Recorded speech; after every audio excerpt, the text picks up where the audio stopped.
This isn't really something that I would normally do. Don't really like being on camera, but I've kind of been grappling with this, for a while now, and just, I won't sit here and pretend that I'm particularly eloquent or intelligent or anything like that, but I've been sitting with this feeling for a while now, just about everything that's been going on in the world, and I guess my feelings on it, and I don't know, I just felt like maybe getting this out and sharing it with other people could maybe, I don't know, help someone if they're feeling similar, or maybe help them kind of see, what's going on in this situation. So yeah, um, this is the first time in probably about 100 years that something to this degree has occurred in the world. It's the first time in our modern history that we've had such an incredible collective retreat, in a sense, where we're all experiencing some kind of death, and personally, I've been quarantined as of March 1st, and it's been interesting.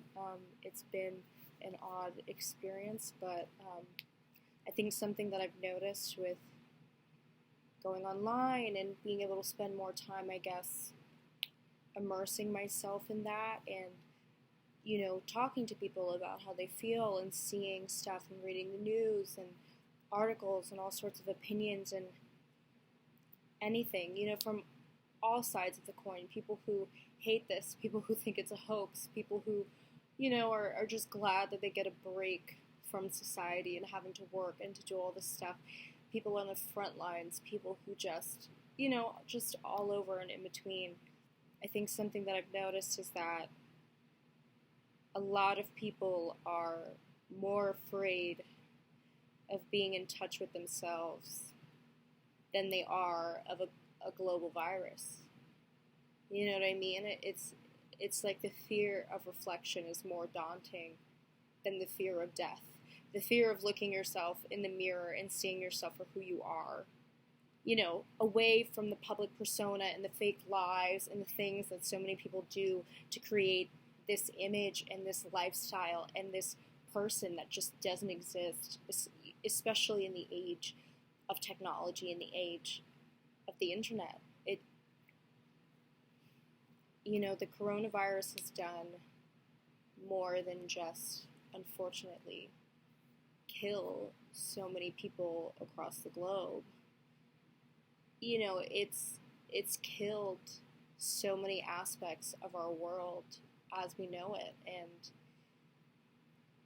it's not going back. It's just not. I see a lot of people talking about that things feel very apocalyptic, and I've also noticed that it really does kind of feel like the Truman Show, in a sense of prior, in history and all different sorts of events. There have been so many times and like situations where global pandemics have happened. There have been plagues, there have been famine, there have been wars, there have been, crazy natural disasters, and so many insane and horrible and frightening and difficult times in history, but never has there really been a time where we collectively, as humanity and as society, are able to kind of watch this in an almost disconnected way. It feels like we're watching everybody and we're all being watched. So it is kind of weird, and it is kind of fascinating in that sense. But I think that just in general, life as we know it is over. Not to be morbid or weird or whatever it is, but it is over. It is, and as someone who is technically considered in the high risk category, I have already been, in a point of my life where I've already been in the process of mourning my old life for, a few years now. But it feels so much more different when it's the entire world versus just you as an individual going through, whatever happens in each and every person's life. And I just feel like, this is a death. And I don't just mean obviously like an individual death, but it's the death of just society and life as we know it. There will be no more business as usual. Things will not go back to normal. There is no normal. We are going to create that. We're going to create that normal. We're going to be there to create a new society and a new thing and a new whatever it is that we're going to live in and have to live with. And it's scary. You know what I mean? There are literally so many avenues right now that are empty, literally, waiting for people to pick the one that feels right. So we're all forced to imagine a life outside after all of this, after this is done, and we're lucky that we've had people on the front lines and people who are essential workers and all sorts of stuff, people that are able to donate money and do the research and find all the funding to be able to find a vaccine, to be able to get herd immunity, to be able to find some way to control this so that it's not ravaging people all over the world. Life is going to be different. And that means, while it's scary, it's unknown, it's not something that you can necessarily predict how it'll turn out. You can technically make it whatever you want it to be because it's new. It's like we're building things from the ground up. Nobody should want it to be business as usual. Nobody should want things to be the way that they were before, because clearly things weren't working. Clearly, regardless of where you are on the spectrum, regardless of what you liked, what you disliked, where and how you suffered, the world was divisive. It was incredibly divisive, and there were so many issues, and so many people were dying in vain, and there were so many problems and things in the world that, didn't benefit humanity and people as a whole. We weren't looking out for each other, and we matter the most to each other. We coexist.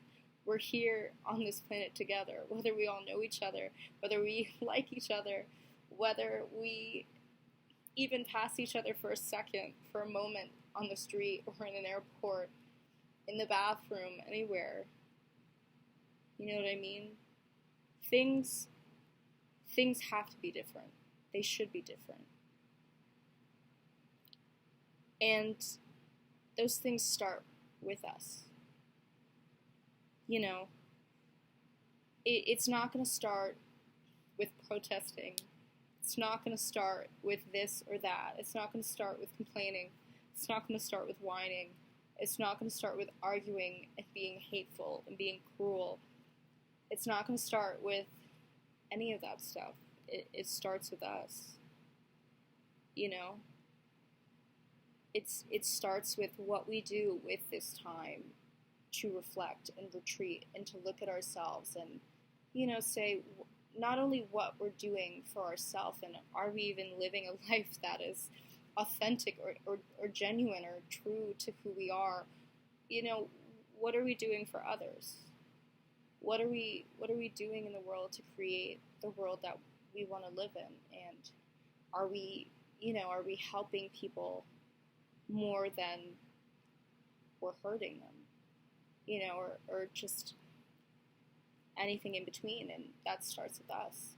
It starts with that reflection. It starts with looking ourselves in the eyes and being honest about, maybe what we don't like or the things that we've done, or when we were heroes and when we were villains, when we were everything in between, when we weren't good or innocent, or when we were cruel or monsters or vengeful or spiteful or anything like that, you know? And it's easy to live in the world and go to work and do all these projects and just listen to what you're told and do different things, or feel pressured by society or your family or your friends or anything like that to be something that you're not, you know, something that everybody wants you to be, or what you feel like you have to be, or what society claims is right or wrong, and to put those pressures and those labels and so many other stuff on yourself to, you know, go out there in the world and do what you think it's right, or do what other people tell you what to do. And it's, you know, or I guess on the other side too, you have things and people who just don't care at all, but to the point where it's extreme and it's unhealthy and disastrous and detrimental and horrible and just, you know, like selfish and based off an agenda and based off of things that at the end of the day don't really matter, material things, power, money, attention, fame, you know, the idea of being important when the only thing that is truly important is, you know, how you treat people and how you make them feel. And that is scary. Maybe that is scarier to some people than a virus. Maybe that is scarier to some people than wearing a mask. Maybe that's scarier to some people than doing a lot of things. But, you know, it's important. We are given this time to really sit back and think about our lives and ourselves and others, and, you know, what we contribute to that. And I think more than that as well, life is meant to be felt. Life is so precious and so important. And every day it's so easy to just pretend. In general, it's so easy to just live a life that you're not happy with, or a life that you're not comfortable with. Do things just because you think it'll make you a good person or a self-righteous person, because you think you'll sound more woke than the person next to you, because you want what you want and you just don't care how anybody sees it or how it affects anyone. You know what I mean? It's so precious, and it's so much more than all of that. It's so much more than the things that we've made it. It's so much more simple, and it's so precious and so important. And it's not easy. You know, all the things that in your life make you happy, you know, are gonna make you cry at some point. I feel like pleasure and pain go hand to hand, and they kind of just, I don't know, like weave together to create experience and lessons and things that feed your soul. And, you know, it's not ever going to be easy. It's, you know, it's going to make you nervous. It may make you look at yourself and question everything. It may make you feel guilty. It may make you feel sad. It may make you regret so many different things. You know, but I think times like this, and things in general, and with life in general, it just asks you to be real. You know, and real life isn't always good. Real life sometimes is being forced to almost feel like you're in a cage, or to feel like a prisoner, or to feel like you don't have any control over these things, and that's just how it is, it just like life isn't just pain or abuse or misfortune. It also isn't just happiness and rainbows and sunshine and ice cream and running around on a bike and going to the beach. You know what I mean? None of that lasts forever. But there's so many different ways you can see it. It's just kind of how you see it. Our old lives are over. They just are, and we have the potential to create and live in a world that we truly wish to live in. We have the chance to recognize ourselves and remember each other. And it's like it's hard. It's hard. This is, like I said before, this is something that has never happened in our modern history. It's difficult. It's not entertaining for some people. It's not interesting. It's difficult. There are a lot of people who are in very hard situations, who are living with abusive people and, a lack of resources, a lack of support, a lack of protection. It's difficult out there. But I think, having this time to be able to reflect and to look at yourself and look at, what you contribute to the world and what you really want to do with your life and where you really want to go and who you really want to be and how you want to live your life. I think it's also important to think, when you're sitting on your computer or your phone and you're complaining about your freedom and about wearing a mask and about doing this and being stuck in your homes like a prisoner, like you're locked in a cage, like you're doing all that stuff, I think people should think of war. People should think of imprisoned immigrants and children, people who were murdered in schools and institutions of worship, in their homes and in the middle of nowhere, of the homeless right now, people who don't have enough food to eat, not just during the coronavirus, but every fucking day of the year, living paycheck to paycheck, people who still don't have water or clean water or anything to that degree, people who don't have roofs over their heads, who don't have the ability and the luxury and the privilege to sit and complain online and not realize how much potential we have to change all of that. Because life is precious. It's so, so precious. And we're constantly just running around, running to things that we think we want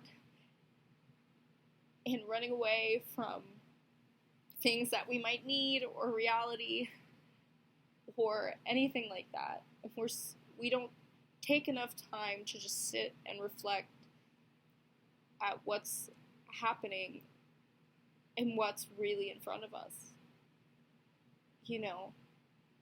and I'm not saying it's not hard.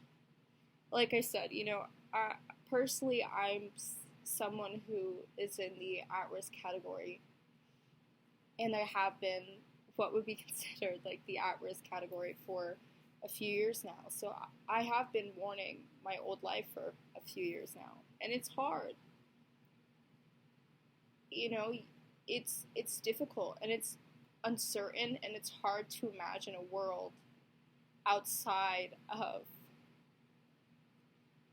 whatever frustrations and pains and issues and all sorts of stuff that are happening. But it's like, it's kind of like a phoenix rising from the ashes. It's like this death, only new things and new life can grow from these deaths and from these situations and from what's going on in the world. We can be who we really want to be. We can have a life that we truly want to live, and we can start to live, amongst each other. Live, I won't even say peacefully, but live more genuinely and authentically and consciously, I guess. More aware of each other and more aware of how lucky we are to even be alive. So many people are losing their lives right now. So many people can't even say goodbye, to their family members. So many things are going on in the world that seem overwhelming and hard and difficult. But it's always been like this. People have always suffered. And people will probably always suffer. And there will be many deaths, whether physical or spiritual or collective, cultural, economically, socially, politically. But, we can always make something new from it. We can always be more than that. And when one life ends, another begins. That's just the truth. This may be the end of things as we know it, but it could potentially be the start of something so much better and something so much more humane and in a world that we are actually proud to live in. So with that, I just kind of want to read something that I wrote a few years ago when I first became sick, and I was kind of grappling with the idea that, the life that I knew, the life that I was working for, the life that I imagined and fantasized about, was over. And yeah, I just think it's important to share. It's called On a Lack of Introspection, Acceptance, and the Future. A series of questions. We constantly wonder if the things we do nowadays will be remembered, will carry over and make a dent in the thick of our history. If the things we so desperately want, the power we crave, the freedom we seek will live on and continue forward with every coming generation, new minds and new innovations. Do we matter? Does this all matter? And if it does, will we ever know? I often question myself rather than questioning society at large, blaming it, I should say, for a simultaneous lack thereof and abundance of things we sometimes fail to acknowledge. I wonder what I contribute, what I need to change to make a difference, if doing certain things hurts more than it helps, and I wonder why nowadays we seem to be so self-focused when it comes to getting what we want, yet so willing to blame the external, the things we cannot change. So fixated on woes and whatnots, what our toolboxes lack. It poses the question, when we look at the world, are we asking what it does for us, or what we can do for it? And what does it have to do with things that transcend and have an effect on the past, present, and future? I find that these things bleed into every part of the world as we know it, socially, economically, politically, culturally, spiritually. etc.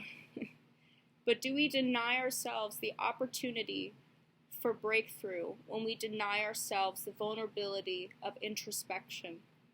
Did we lose our touch when we lost the ability to view ourselves objectively, void of ego, and open to criticism?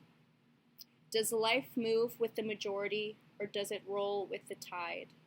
And are we hindering these movements by attempting to control what does not wish to be controlled, much like ourselves? Does creativity die when we focus too much on the surface of things we supposedly hate, but perpetuate, forgetting the individuality we seek, feeding the hypocrisy we wish to avoid, begging for moments of clarity we constantly ignore once they're screaming in our faces? When we fail to recognize that innovation and inspiration spark from misfortune and mistake, from pain and insanity, from moments of empathy in which empathy is scarcely found, from the education we preach but can't seem to remember and practice, from fates we wish were never granted to us, from the things we claim to embrace but so vehemently fight against, for fear of fear's sake. When do we start to look reality in the face and say, I accept, and move on, rather than, how could you, and deny ourselves the opportunity to rise from our own ashes? Some people may ask why the ashes are even necessary. I say it all is. Acceptance does not have to lack movement. It does not have to lack passion, and it does not stop at its meaning. It is a deep understanding that there are risks to be weighed, and rules to be considered, and risks to be taken, and rules to be broken, and that the responsibility of self is the acceptance that we create our lives any way that we like, and we do not cower from the consequence. But do these things die when consequence is shoved away, when acceptance is masked by agenda, when we fail to realize that all we currently are is all that has ever been, and the dent we so desperately wish to form, the recognition so many of us strive for, is lost within lives past and the denial of its influence, in the denial of its humanity and our own, our differences that may not be so different, the denial of our part in it all. Do we block our progress by rejecting the idea that maybe these things start with ourselves? I wonder why I wonder, when the answer has been written and will be written again and again and again. And again we'll say we're above it all. And again we will wonder. Thank you.